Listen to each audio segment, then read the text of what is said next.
The Lord be with you. And with your spirit. A reading from the Holy Gospel according to Matthew. Jesus began to make it clear to his disciples that he was destined to go to Jerusalem and suffer grievously at the hands of the elders and the chief priests and the scribes, to be put to death and to be raised up on the third day. Then taking him aside, Peter started to remonstrate with him. "Heaven preserve you, Lord," he said. "This must not happen to you." But he turned and said to Peter, "Get behind me, Satan. You are an obstacle in my path because the way you think is not God's way, but man's." Then Jesus said to his disciples, "If anyone wants to be a follower of mine, let him renounce himself, take up his cross, and follow me. For anyone who wants to save his life will lose it. And anyone who loses his life for my sake will find it. What then will a man gain if he wins the whole world and ruins his life? Or what will a man have to offer in exchange for his life? For the Son of Man is going to come in the glory of his Father with his angels, and when he does, he will reward each one according to his behavior." The Gospel of the Lord. Praise to you, Lord Jesus Christ.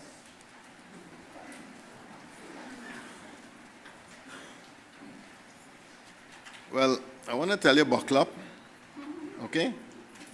Just buckle up and make sure the airbags are working. All right? Because this one is not, this is normal. This one really not a normal one. You know, a man reached up, he died and he reached up to the pearly gates on a Tuesday morning.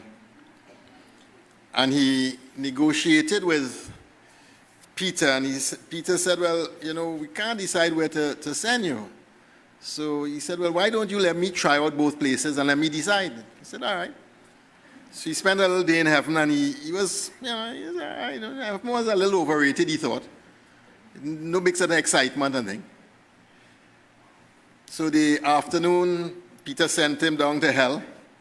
Everything was air conditioned.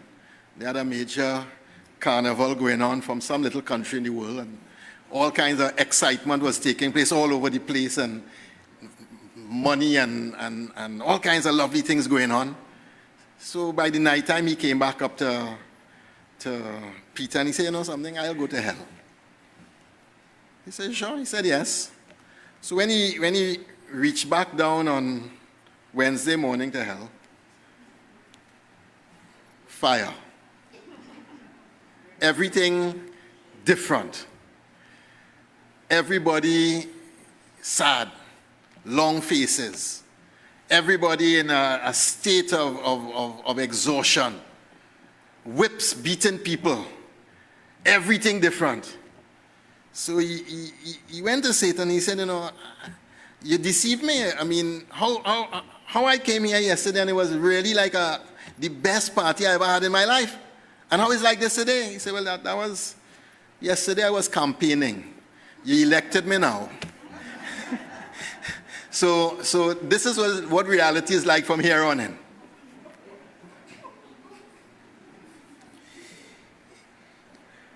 I was accompanying a young man for a while, some years back. And the more he tried to give himself to Christ, the more obstacles came in his path. And the more difficulties came his way. And after a couple of months of it, he said, "You know, when I was minding my own business, having a lovely life, doing what I wanted to do, my life was very happy. And now I try to give myself to Christ, and my life is miserable, everything going wrong." I said, "But that means you're making good progress." He said, "Well, this is the worst marketing campaign I have ever heard of in my life." The marketing campaign of the devil is to lure you into believing that all your instincts, pleasures, desires will be fulfilled, and that will give you happiness. Jesus' marketing campaign is the total opposite. And I think he really don't understand us, Because at the heart of his gospel today, he says, anyone who wants to save his life will lose it. Any man who wants to save his life will lose it. But anyone who loses his life for my sake, he will find it. This text, brothers and sisters, is the hard text of discipleship. We live in an age where our whole age tells us, gratify yourself. Play yourself. Get what you could get. Enjoy yourself. Life short. Do what you have to do. If it feels good,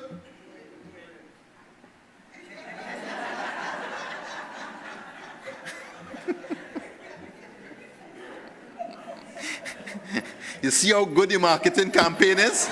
All you realize, good Christian getting catch with this marketing campaign, All you realize that, Good Christian done hook, line, and the whole 9 years they have it. We're living in an age where the whole marketing campaign on what the good life is completely opposite to what Jesus is saying to us in his gospel reading. And we are buying the marketing campaign of the world and believing it will bring us happiness. Am I wrong? Help me now. Am I wrong? Am I wrong? You see, what do we really want? What do we really want? That's really the question. Where is our heart?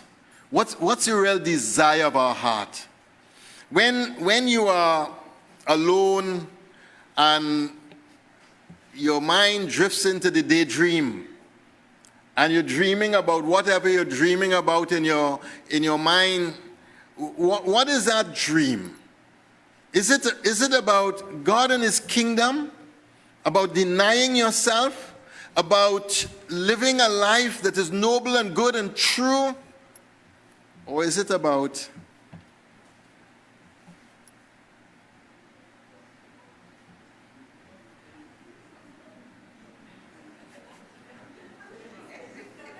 I find all again nervous. I ain't saying nothing yet, I haven't said a word yet, Is it about what the man met on Tuesday afternoon when he went down to hell? Pleasure, power, prestige, money, satisfying all of our desires, living high off the hog, doing what we want to do, and while abandoned, that has nothing to do with God, his kingdom, or holiness.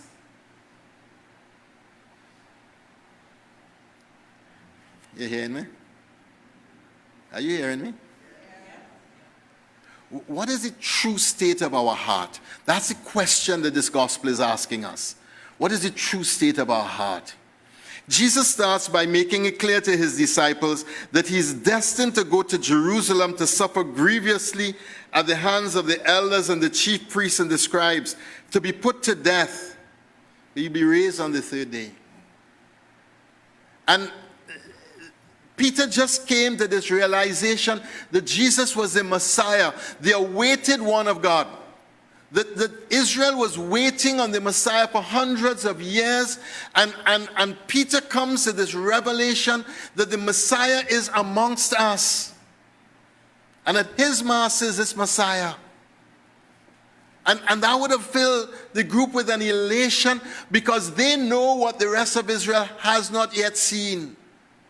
And all the ideas of the Messiah would have been floating up to the fore. And then Jesus says, I am destined to suffer grievously. I'm going into Jerusalem, not to lock down the block, to show them who the big man is, to put them Romans to flight, and to be the big power broker that everybody will bow down before. That's not me. And at the very heart of our text, brothers and sisters, is how do we understand God? You know, sometimes they see people doing it and they say, well, you playing God or what? And what we mean by that is you trying to be all-powerful. And the opposite is because God is all vulnerable. When God comes to show us love, he doesn't come to display power. He comes to be vulnerable and to be weak and to show us what vulnerability and weakness is, because true love is about vulnerability and weakness.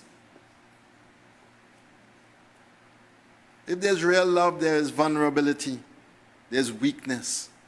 And what Jesus is saying here is the only way the Messiah could do the work of God is if I am vulnerable and weak. And that means allowing myself to be killed by those who will not understand me.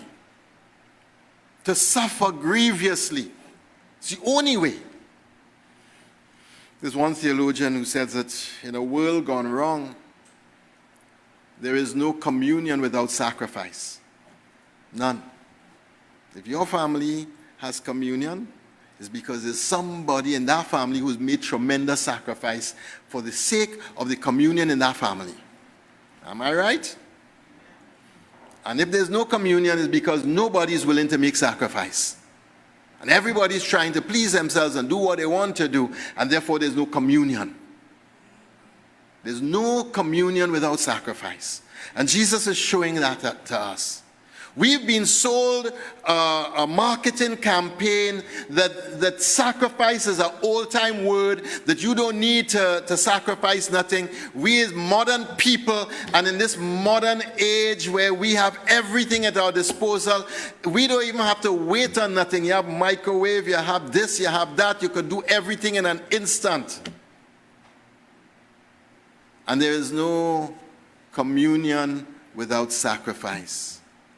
Our beloved and beautiful nation, Trinidad and Tobago, wants to have communion, but we can't unless we're willing to make sacrifice. The lack of sacrifice on all levels of this society, the restraint that is required if you're going to be able to hold this rambunctious nation together, can't happen unless at all levels we are willing to make sacrifice. Anyone who wants to be a disciple of mine, a follower of mine, let him renounce himself. Let him take up his cross and follow me. And that would have been terrifying for a first century Jew. Because the cross wasn't a nice little ornament that we wear around our neck. The cross was the most brutal form of torture that existed at the time. Imagine if people started to walk around with hangman noose around their neck. What do you say to them? Huh?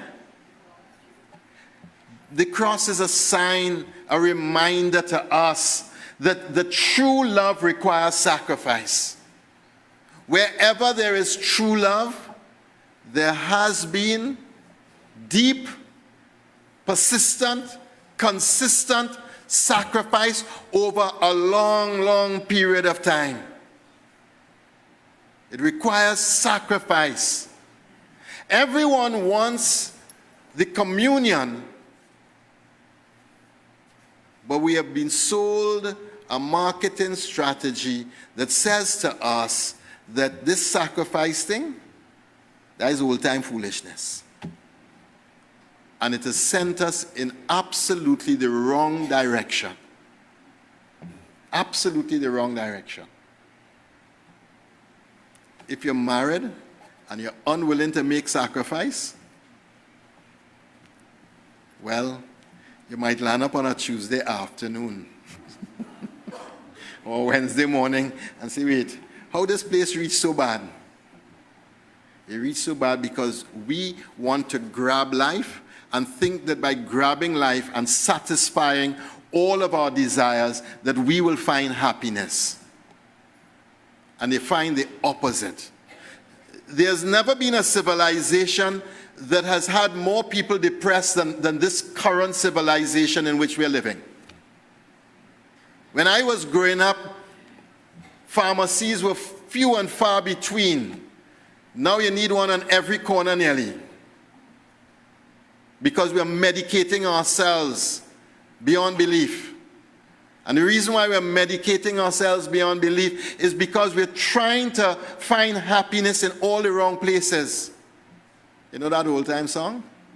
Looking for love? Oh, is it all the wrong places? That was it is? Okay. All you know the song? All you know it? Yeah? All you know that? Okay. I trust you, you know. Anyone who wants to save his life must lose it. Our first reading from Jeremiah is it is one of my favorite texts. It's from very young when I was wrestling with vocation and quarreling with God. How could you ask me to do this? Are you mad?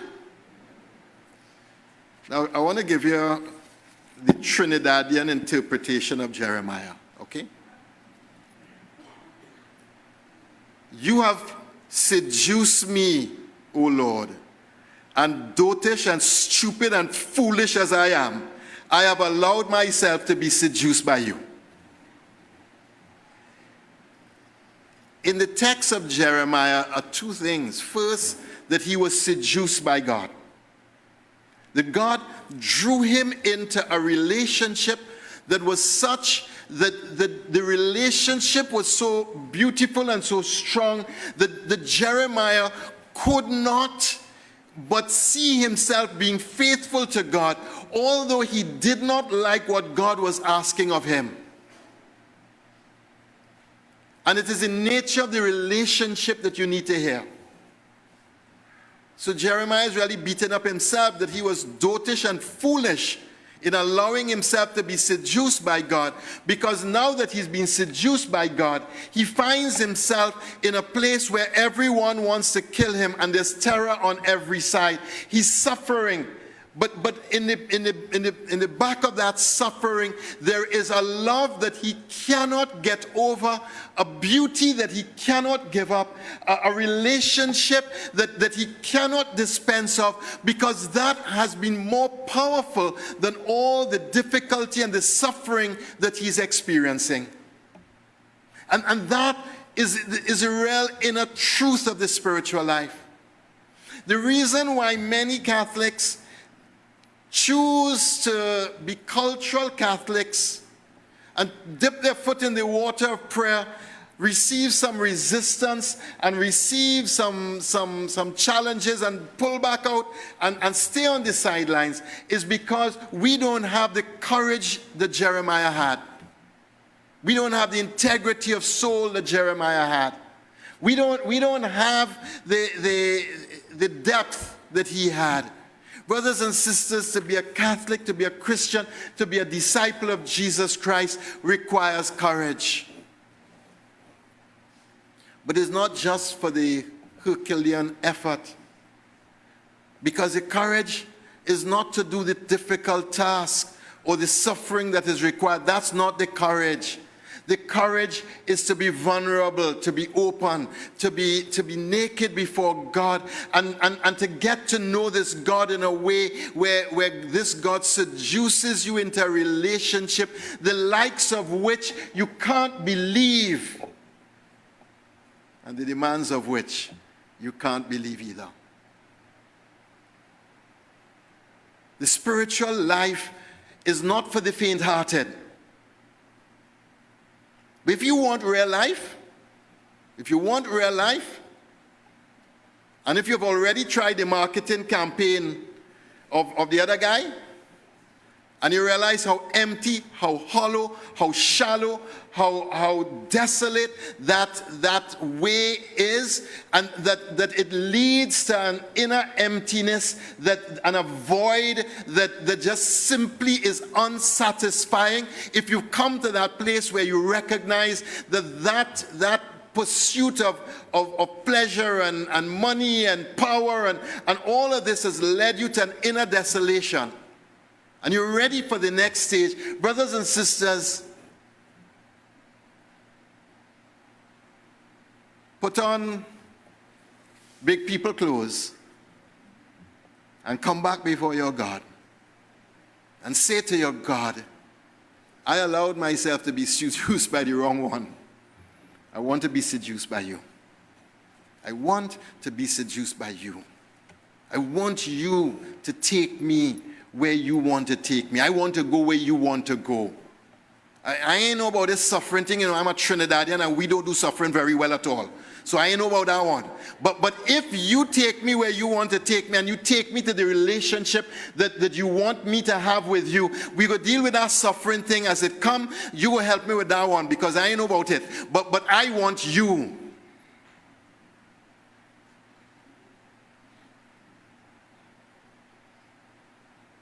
We've been happy to do Dolly House Christianity for a long time, with Dolly House teacups and Dolly House saucers. You know what I'm talking about?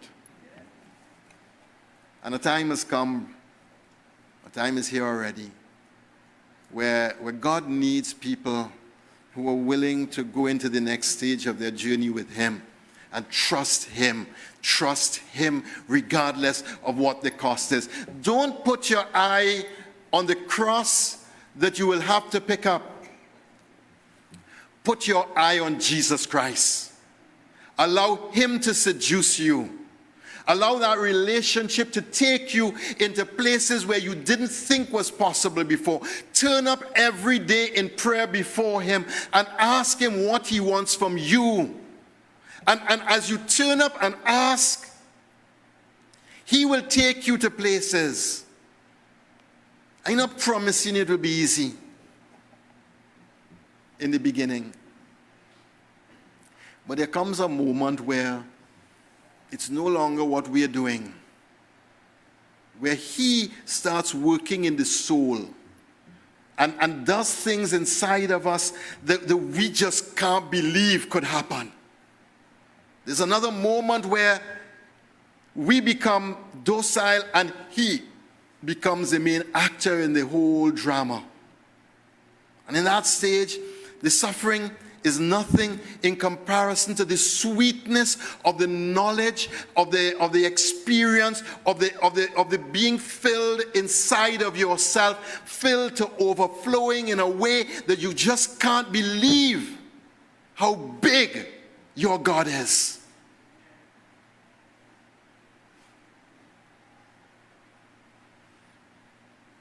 Anyone who wants to be a disciple of mine, let him renounce himself. Let him pick up his cross every day and follow me. And where that starts is every day wake up and spend time with Him. Every day. Every day. Even when the restlessness is there. Even when the distraction is there. Even when you're thinking a million thoughts and 1,000 monkeys are jumping up and down in your head. You sit there with Him and allow Him to do what He has to do for you. And if you are consistent in your relationship and seeking Him with a wholehearted life, He will be more than consistent in seducing your soul and bringing you to that fullness of glory and that blessedness of life that He's promised to every one of us. Amen.